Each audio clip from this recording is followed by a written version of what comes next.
Moi, quand j'ai regardé le cahier des conditions de vente, c'était écrit voilà, que le logement est libre. Libre, ouais. Le jour de la visite, j'arrive occupé par un locataire. On se dit, bon, mince, tout de suite, c'est moins intéressant. Les locataires n'étaient même pas au courant que c'était en mise aux enchères. Ils devaient être ravis. Voilà, ils étaient pas trop contents.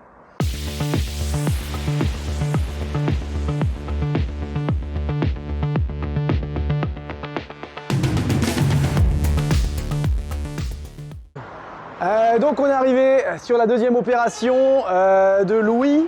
Donc comme il nous le disait, on est sur une opération qui a été acquise lors de vente aux enchères. Ouais, c'est ça.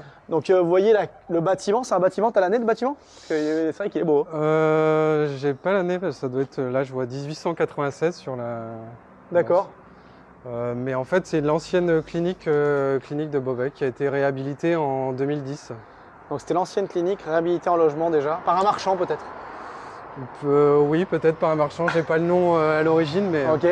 Donc c'est quoi comme c'est Donc lequel? en fait c'est le logement au dernier étage. Avec les combles aussi?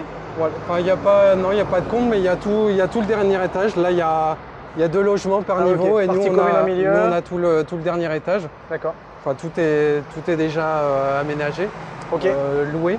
On va se mettre sur le côté, comme ça on évite le bruit de la route. Bonjour madame. On aura un peu moins de bruit là derrière. T'as une place de stationnement aussi ou pas? Il y a 2 places de parking là qui sont là avec le... Ça c'est vos places de stationnement, ok. Ouais, c'est ça. Ici on va voir le bâtisse de l'arrière, ouais, c'est vrai que c'est voilà, une vraie belle l'avantage, bâtisse. c'est que c'est une copro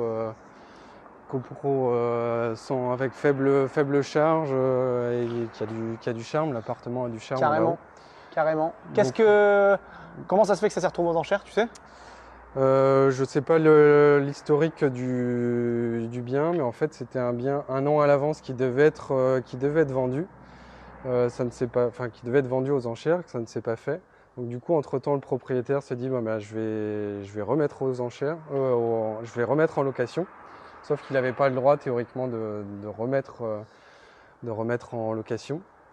Donc du coup, moi quand j'ai regardé le cahier des conditions de vente, c'était écrit voilà, que le logement est libre. Libre, ouais. Le jour de la visite, j'arrive occupé par un locataire. On se dit, bon, mince, tout de suite, c'est moins intéressant. Les locataires n'étaient même pas au courant que c'était en mise aux enchères. Ils devaient être ravis. Voilà, ils étaient pas trop contents. Et en fait, du coup, c'était un bien qui était enfin, aux enchères, entre guillemets, off. On n'est que deux à avoir visité. D'accord. Donc on savait justement que c'était potentiellement une bonne affaire. Voilà, potentiellement une bonne affaire. Ouais. Et d'ailleurs, l'autre personne, c'était un marchand de biens avec qui on a enchéri. Donc du coup, vous avez été adjudicataire, vous êtes allé avec votre avocat? C'est ça. C'est la première fois que je fais une vente aux enchères, première fois où tu gagnes. Où je gagne. Ok. Donc là, voilà, du coup, le logement avait quand même moins de valeur occupée, même s'il est plutôt bien loué. Il est loué 850 € par mois pour un F3 qui fait 70 mètres carrés. Ouais. Donc on a acheté 108 000 € en dehors des frais d'adjudication. Plus les frais d'adjudication. Voilà, c'est ça. T'as un ordre d'idée? Moi j'avais en tête à peu près 7%, 7-8%. Je ne sais plus le pourcentage, mais on est à 8 000 € je crois, donc ça fait 116 000. Ouais, ça doit être à peu près ça. C'est ça, ouais, on arrive à ça. Ok. Du coup...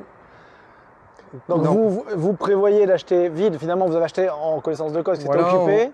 Par contre on pensait pouvoir... vous pensez que ça valait expulsion En fait normalement, théoriquement le bail n'a pas de valeur puisque le propriétaire n'avait pas le droit et les locataires étaient occupants sans droit ni titre. Ouais. Sauf que voilà, nous aussi on ne voulait pas mettre les locataires dehors qui malheureusement n'y peuvent rien. Ils peuvent rien. Déjà ils ont dû se retrouver avec l'huissier qui faisait les visites, là ils devaient être contents. Ouais. On a essayé de négocier avec eux à l'amiable, etc. Un départ, une indemnité d'éviction, quoi que ce soit. Sauf que en fait, le fait qu'on visite un logement qui soit occupé, tacitement, vous acceptez ça. On accepte que le bail soit valable. D'accord. Il y a une jurisprudence qui existe comme ça, même si théoriquement la loi dit que leur bail n'est pas valable. Ouais, ok. Donc du coup, vous achetez avec eux, voilà. Finalement c'est quoi la négociation? On a négocié avec eux, voilà, que en fait eux ils comptaient partir, donc Il y a quasiment un an de portage Ok. où en fait eux vont rester pendant un an. Il est plutôt bien loué, nous ça nous fait des revenus locatifs pendant un an. Ouais. Et puis une fois qu'ils partiront, et ben, on le mettra en vente. Ouais, donc tu me disais globalement, ça a un prix de 116 000, vous avez 850 € de loyer en attendant. Voilà, c'est ça. Donc ça fait une renta des On presque est à- un peu moins de 10%. Ouais. On a 8, ouais, on peut, 8% Ouais, en ok. comptant les charges, etc. Avec les charges, ouais, ok, Ouais. ok. J'étais plutôt sur du brut, mais donc du coup vous avez ça. Et derrière, par contre, un an plus tard, vous allez revendre. Voilà. Et ça, c'est un produit que vous allez pouvoir vendre dans les. Entre 145 et 155. D'accord, ok. 155 000, ouais. Ok, ah, donc très bien. Donc tu as à la fois du portage qui est rémunère parce que vous l'avez fait en fonds propres, ce que tu me disais, Ouais, c'est ça. et avec Sylvain qui est aussi membre du cercle, voilà. qui a détecté, c'est lui qui C'est t'a lui qui dit, a ah, hop, détecté c'est aux de enchères, il faut y Bordeaux. aller. Ok. Parce que finalement, Sylvain est plutôt spécialisé dans les enchères. Enfin, il cherche Ouais. un petit peu dans toute la France. Moi, j'aurais pas été au courant sans Sylvain. Donc voilà. Ouais. Du coup, vous le faites à deux. Voilà, du Toi, coup, on tu le pouvais fait à deux. maîtriser les prix de sortie, les prix de revente derrière. Voilà, ouais. Ouais, Tu as fait la visite. Et puis Et- ensuite, vous avez acheté du coup en indivision. Oui, indivision, chacun notre société de marchand, puisque c'est une opération simple. Il n'y a pas, voilà, il y a pas à se casser la tête. Ouais. Ce sera plus simple. Ouais, ok, donc puis, oui, 50% des fonds propres. Et voilà. en fonds propres, parce Et que effectivement, aux enchères, il faut acheter dans les 2 mois. Il y a 2 mois pour enchérir, sinon c'est enchère folle, je crois que c'est ça, folle enchère, je crois que ça se dit. Ouais, après, sinon, on a des intérêts Intérêts et des puis, indemnités de retard, ouais. mais Très bien. voilà. Bon, parfait, très bien. Une opération un petit peu différente de ce qu'on peut peut-être Voilà, trouver mais d'habitude. il faut faire un petit peu de tout. Hein, bon, après, ça reste Donc, un petit prix, mais quand même pour aussi. ça te sécurise une voilà, certaine quantité de marge sécuriser, à un an. Tu voilà. sais que voilà. Voilà, Et tes fonds propres aussi, plutôt que de les laisser dormir sur le compte, là tu sais qu'ils sont là, ils sont voilà, rémunérés. c'est une opération qui ne me demande pas de temps non plus. On est d'accord, Voilà, qui est à proximité, donc s'il y a à gérer, Ouais, bien sûr. c'est pas compliqué. Et derrière, vous prévoyez pas de faire de travaux, vous laissez comme ça, vous revendrez en l'état. revendre Quoi. en l'état, c'est plutôt propre. Ouais. Super, parfait. Voilà. Voilà, comme quoi, des fois, même à distance, on peut détecter les opportunités pour des autres membres du cercle, mais ou pour d'autres associés potentiels pour vous. Et puis voilà, une opération un peu atypique par le mode d'acquisition, mais finalement, c'est rien de plus que Oui, voilà, on achète un bien, il est loué, et faut puis tout étudier. on va le valoriser derrière. Une fois que les locataires s'en vont, il a fallu négocier ça avec eux, et puis voilà. Ouais, c'est ça. Bon, très bien. Parfait. Et voilà, deuxième OP, nickel. On enchaîne sur quoi On est maintenant? reparti, on va aller voir une division de maison, division de bâti. Division de bâti, on est toujours sur Beauvais? Non, on s'éloigne un petit peu plus à la campagne, à un quart d'heure de Beauvais. À la campagne, vers chez toi? Voilà. Ok, c'est quoi le nom de la ville? En voile, exactement. À Envoile. On va tout de suite à Envoile de voir cette division de bâti.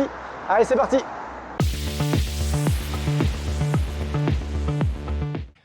On continue nos visites avec Louis. Cette fois-ci, on se trouve à Envoile. C'est ça. C'est une commune, c'est par là que tu habites? J'habite même dans ce village. On est toujours avec nos problèmes de micro, mais tout va bien. Voilà. Du coup, c'est un petit village à 15 minutes de Beauvais, plutôt côté Normandie, mais voilà, tout s'achète et tout se vend aussi. Y a pas de... Quand on connaît le secteur, en fait, il n'y a pas de souci à aller dans des secteurs plus à la campagne, on va dire. Très bien. Est-ce que tu peux nous dire un peu plus qu'est-ce que tu as acheté? Parce que je vois un beau bâtiment qui est ici. Du coup, c'est cette grande maison qui, en fait, c'est deux maisons qui ont été construites en 2005. Et en fait, au moment où ça a été mis en vente, ça faisait même plus d'un an que c'était en vente. Et il n'y avait personne qui en voulait parce que pour moi, c'était trop cher. C'était à 300 000 euros. C'est 2 maisons qui font 120 mètres carrés. Et en fait, le problème, c'est que les maisons étaient louées. Donc déjà des maisons de 120 mètres carrés louées et en plus elles n'étaient pas louées très chères. Il y en avait une qui était louée 590 et à côté il y a donc une crèche qui est toujours occupée, qui est louée 800 euros. En fait, moi ce que j'ai vu tout de suite, en fait en marchand on a 2 manières de fonctionner, soit on achète une rentabilité, soit on achète un prix mètre carré. Et en termes de rentabilité, on avait 5,5% à la campagne, voilà, personne ne voulait de ça. Et en plus occupé par des locataires. Par contre, en termes de prix mètre carré, on n'était vraiment pas cher. On est à 900 euros du mètre carré, alors que les prix du secteur, c'est plutôt 1500, 1600. Et tout de suite, après, moi, du coup, pendant un an, j'ai pas visité. Je savais que c'était pas intéressant. Et un an après, je dis bon, Je vais quand même y aller. je vais quand même y aller. Et j'ai vu un moment Un truc, en fait, il y avait un des locataires qui potentiellement pouvait partir parce qu'en fait c'était trop grand et donc du coup j'ai visité directement avec le propriétaire. J'ai fait une visite, j'ai dit bon bah ok, moi à 300 000 euros ça me va pas, pour que j'ai minimum une rentabilité, je vous fais une offre à 225 000. Donc de 300, tu as fait une offre à 225. Ouais. Joli. Et il n'y a pas eu de négo, enfin si on a dû négocier ou pas grand chose, mais en tout cas Un tracteur qui passe. Hein. voilà. Bon, monsieur. Euh, donc du coup, ouais, négocier à 225 000. Et la condition, c'était que le locataire parte pour la vente, enfin un des deux locataires. Donc là, si on voit la maison, donc là, Le à locataire, droite, là où il y a le garage MAM, voilà, c'est la crèche. voilà, c'est Et ça. sur la partie gauche, c'était l'habitation. Voilà, c'est Et ça. donc l'habitation, c'était le locataire était à gauche. Hein. C'est ça, c'est ça. Ok. Et en fait, par contre, le propriétaire voulait reloger ces locataires-là dans un des logements qu'il avait. Mais par contre, il y avait des travaux à faire, donc Fallait attendre un peu. j'ai acheté et je lui ai dit la condition c'était 3 mois après que les travaux soient finis pour qu'ils aient relogé les locataires. Ok. J'ai quand même mis aussi une clause de pré-commercialisation, donc entre-temps j'ai pu commercialiser la maison. T'as fait visiter du coup pendant Voilà, la période. j'ai fait visiter, j'ai trouvé rapidement un acheteur. Et aussi une des choses qui m'ont aidé à commercialiser, c'est de faire visiter la crèche à côté qui était nickel et à côté des locataires, on va dire, pas très soigneux et où rien n'était. Parce que c'est vraiment les deux maisons similaires. Voilà, hein. c'est vraiment du copier-coller. Enfin, Ok. c'est le propriétaire qui a Ouais, construit bah, on la voit, maison. c'est les mêmes fenêtres, au même endroit, c'est en double. Voilà, c'est ça. C'est le propriétaire qui est maçon qui a construit la maison, donc il savait très bien comment ça a été construit. Et voilà, du coup, comment ça s'est fait. Et en plus, j'ai même une des conditions aussi pour le propriétaire, c'était de ne pas virer la crèche qui était à côté, parce que c'est voilà, c'est des connaissances aussi et qui voulaient pas mettre la crèche dehors. Et moi aussi, ça m'embêtait de mettre la crèche dehors, Ok. puisque mes enfants sont à la crèche. Effectivement, je comprends mieux. Voilà. On va pas se faire sortir la crèche, c'est pour aller à 15 bornes plus loin. Voilà. Donc, Donc là, du ok. coup, en fait, l'opération s'est faite en un mix locatif et marchand de biens. Donc moi, j'ai gardé. Tu peux répondre. Bah, c'est intéressant parce que du coup, tu as mixé. Donc, si je comprends bien, en gros, tout était vendu à la renta pour un investisseur, globalement, Voilà, c'est mais ça. avec une renta pas ouf, Pas c'était un intéressant prix. du tout. Par contre, quand tu le tournais prix mètre carré, c'était très intéressant. Voilà. Et du coup, bah, toi, tu as fait une partie prix mètre carré, une partie locatif, et puis tu as respecté les demandes, on va dire, du propriétaire-vendeur Oui. de garder la crèche. Oui, parce que même le propriétaire avait une offre à 240 000 euros d'un marchand de biens. Par contre, l'autre marchand de biens ne voulait pas garder la crèche. Donc, tu vois, il était quand même prêt à baisser à 225 000 par rapport à une offre à 240 000. C'est l'avantage d'avoir des enfants à la crèche, Voilà. tu as envie de coupler le tout, quoi. Donc c'est une Comme triple quoi. bonne opération. C'est ça. Donc toi, tu as un super locataire qui est une crèche, tu sais que Voilà, ça va qui est rester, là, c'est très bien. C'est ça, qui est plutôt bien loué. Et puis, voilà, c'est quand même des maisons récentes de 2005 qui sont en bon état. Et à côté, bah, ça s'est fait en fait dans les temps. Du coup, moi, j'ai trouvé tout de suite quelqu'un pour acheter. Et du coup, c'est ça que je voulais que te dire. J'ai fait visiter la crèche à côté qui était nickel Ouais. et qui a convaincu l'autre à côté Super qui état. était franchement réticent. Et quand je l'ai fait visiter la crèche, il a dit bon, bah, je vous fais une offre. Je vois. Donc le mec a acheté, puis ils habitent là, enfin, le couple ou la personne qui a. Ouais, c'est un monsieur qui se sépare avec sa fille. Voilà. Très bien. Donc ils vont être très bien, à côté de la crèche, des voisins un petit peu bruyants, mais ça va bien. Enfin, bruyant, non, parce qu'en fait, finalement, le soir, les enfants sont pas là. C'est vrai. Pendant les vacances, les enfants vrai. sont pas là. Et en fait, le locataire, enfin, le nouveau propriétaire est plutôt tranquille. Ok, bah très bien. Et du coup là il te reste quoi? C'est de la pure marge ou quand même pas? Non.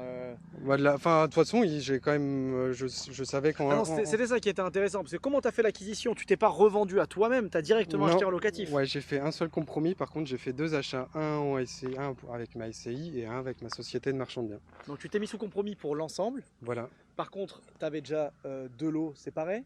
Enfin, en tout cas, non, tu les as fait pendant. J'ai fait une division. En fait, ce que j'ai fait sur cet ensemble, c'est juste une division via le géomètre. Oui. Pas de travaux. Mais tu l'as fait en lieu et place du propriétaire, tu l'as fait avant Oui, d'acheter. oui. Comme ça, j'ai tout fait avant, ouais. Comme ça, quand tu as fait la substitution, donc toi, tu as acheté une partie avec ta boîte de marchand. C'est ça. et une partie que tu as acheté avec ta SCI. C'est ça. Et du coup, tu n'as pas fait 2 fois des mutations, c'est ça que je voulais Oui, dire. oui, c'est ça. Non, Ok.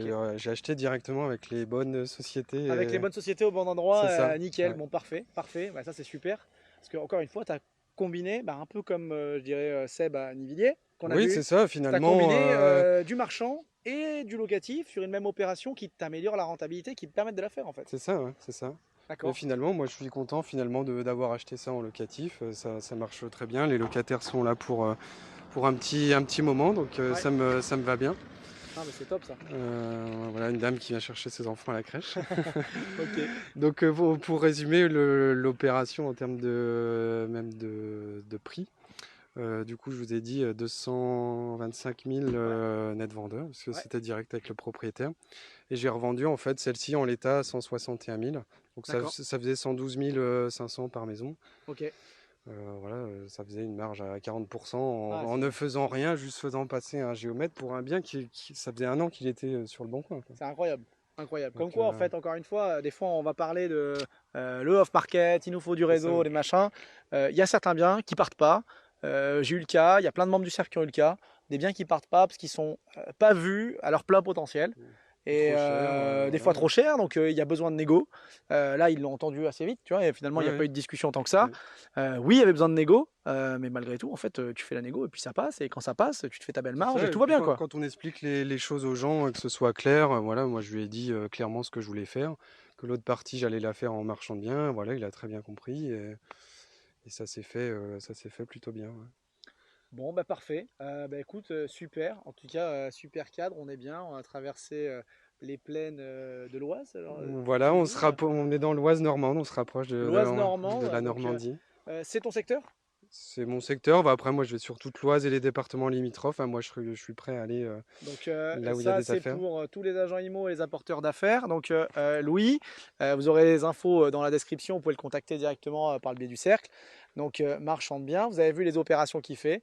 Décor de ferme, là de la division de bâti. On a visité aussi la vente aux enchères sur Beauvais. Voilà, des Différents appartements. types d'opérations, des appartements aussi. Enfin, c'est ça l'avantage du cercle, hein, c'est que finalement, on est capable de tout faire, hein, de la mise en copropriété, des terrains à bâtir, peu importe. Aujourd'hui, on a suffisamment les ressources en interne pour faire sortir les opérations et les financements qui nous suivent. Donc, pas de souci. Donc à tous les agents IMO, vous l'avez bien entendu, dans toute l'Oise, Louis est capable de se déplacer, de venir vous faire des offres. Il pourra même garder les crèches s'il y a besoin. Il s'occupe de tout ça et encore une fois, de façon professionnelle, clean, tout se passe bien, les opérations se débouclent, elles vont au bout. Et c'est ça qu'on veut, c'est que tout le monde y gagne, tout le monde trouve un point de sortie, que ce soit les vendeurs pour leurs OP, les acheteurs qui vont acheter les biens finalisés, et puis Louis pour ses opérations de marchand et ses entreprises. Qu'est-ce qu'on te souhaite pour la suite, lui? Eh ben, écoute, qu'on m'apporte le maximum d'opérations pour Ouais. pour en faire le plus possible et essayer de, voilà, de développer au maximum mine de rien, la société de marchands qui commence à faire ses preuves sur le secteur, puisqu'on commence à pas mal m'appeler, à me proposer des choses. Donc, Parfait. Tu as combien d'opérations encore en cours actuellement encore en cours, 5 ou 6, ouais, 6. Ok. 5 ou 6 opérations, plus les votes qui arriveront bientôt. Voilà. Voilà. Ça marche. Bah écoutez, très bien. Désolé pour les problèmes de son. Alors on résout un problème, on en a d'autres des fois, ça arrive, c'est comme ça, c'est les aléas des visites et des immersions marchands de biens. En tout cas, on est au plus près du terrain, on vous montre un petit peu ce qu'on fait, comment on le fait, en toute transparence. Donc merci Louis pour ça, c'était vraiment très très cool. Et puis n'hésitez pas à commenter, à mettre des likes, tout ça. Vous abonner à la chaîne du Cercle, à regarder les autres immersions marchands de biens. Puis on reviendra peut-être, on a dit, voir la fin de l'opération, de certaines opérations. Donc Ouais. peut-être d'autres et les prochaines opérations à venir. N'hésitez pas à commenter, à mettre un like et puis à très bientôt Louis, merci à toi. Merci, Le mot de à latin, bientôt. le mot de la fin plutôt. Eh bien, bonnes opérations à tout le monde. Parfait. Allez, à bientôt, salut, ciao.